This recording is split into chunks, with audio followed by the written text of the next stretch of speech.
Plus na ito at wala nang dapat ipag-alala. Ako po si Benny Andaya. Hayop na Lester yan. Pag nalaman ko may ginawa yan sa ate ko. I'm home!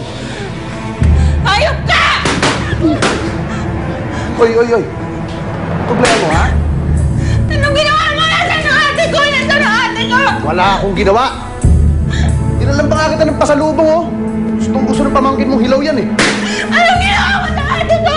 Wala nga akong ginawa. Nasaan ang ate ko? Ano ba problema mo? Lahat ng katangahan ng pamilya mo sinisisi mo sa akin. Hindi yung kasalanan kung tanga pamilya mo.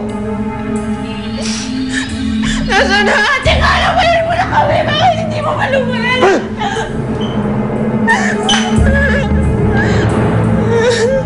Binabalaan kita, Paula. Akala mo ba nakalimutan kung gusto mong gawin kagabi? Seryoso ako sa banta ko. Alam ko ang bawat kilos ng ate mo. Sa susunod na kantiin mo ako ulit, siya ang una kong papatayin. Tandaan mo yan! Ha?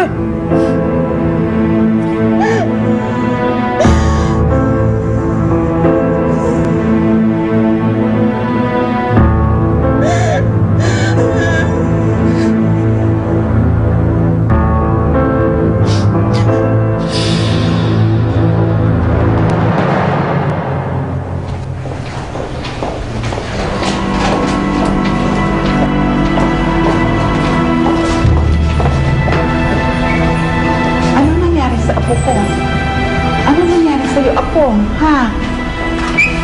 Ano ang nangyari sa apo ko? Sabihin niyo sa akin ano nangyari! Ma, relax. Bakit? Ang puso niyo. Eh talaga! Ano nangyari? O itong mga camera itong babaktin ko eh! Layas! Ma, Layas! Ma, please! Bakit mo yung mga camera na yan? Yung mga buwisit na yan! Layas kayo! Huwag niyo akong kukunan! Lagot kayo sa akin! Please, your blood pressure! Yeah! Siguro ito.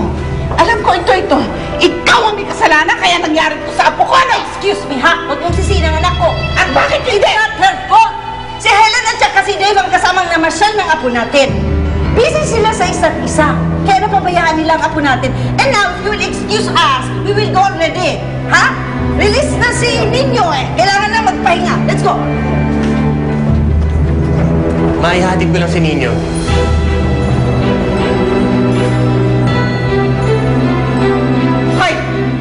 Huwag kang aalis. Huwag kang aalis! Diyan ka lang!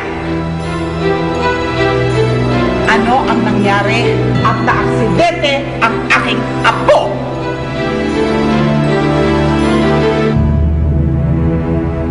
Madali akong tumakbo dito eh. Nung nalaman ko kung anong nangyari. Kamusta na si Ninyo? Huwag mo isipin na hindi kami concerned sa'yo na Nanay Helen mo, ha? Concerned kami sa'yo. Hindi ko talaga ako makahinga doon sa bahay na yun eh. Ayoko naman nung pabayaan si Ninyo. Lalo na sinakita ko pa ninyo. Ibig mo sabihin, anong nakita mo? Bakit nag-aksaya ka pa ng panahon na manmanan si Helen? Bored na bored ako. Ano kaya sunod kong gagawin kay Helen? Saka doon sa pinagdod niyang soda. Paano nasan ka? Sino ba yung kasama mo? Sino ba yung nobyo mo, ha? Akin na nga pakausap. Carla? Hello? Ma, ang aga niyo naman. Saan ang lakad mo? Saan ka? Isa apo ko. Pero hindi ngayon schedule, ma. Meron pa bang schedule ang amang gustong dumalaw sa anak? Oo, dapat may masayang pamilya. Ako!